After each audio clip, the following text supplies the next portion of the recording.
আসসালামু আলাইকুম। আজকে আমি আপনাদের দেখাবো একটি মরিচ দিয়ে কিভাবে একটি চারা তৈরি করা যায়।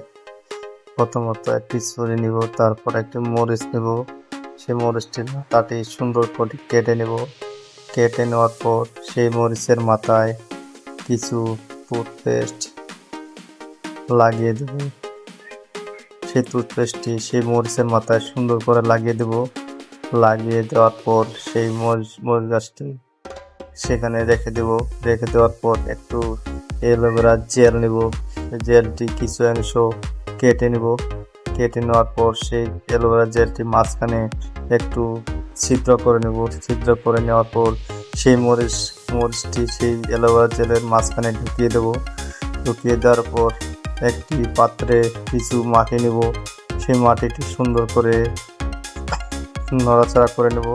তারপর সেই মাটির মাঝখানে একটু গর্ত করে নেব। গর্ত করে নেওয়ার পর সেখানে একটু পানি দিয়ে দিব।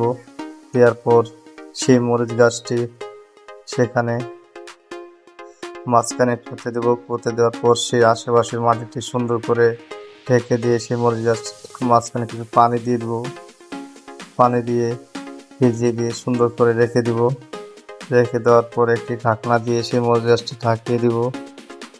ঢাকিয়ে দেওয়ার পর কিছুদিন পর 1 মাস পর আবার সেই মরিচ গাছটি দেখবো হয়েছে কিনা। তারপর দেখি সেই মরিচ গাছটি অনেক সুন্দরভাবে হয়েছে এবং সেখানে একটু পানি দিব। পানি দেওয়ার পর সেই মরিচ গাছটি উঠিয়ে নিয়ে দেখবো যে নিচে তার শিকড় বের হয়েছে কিনা।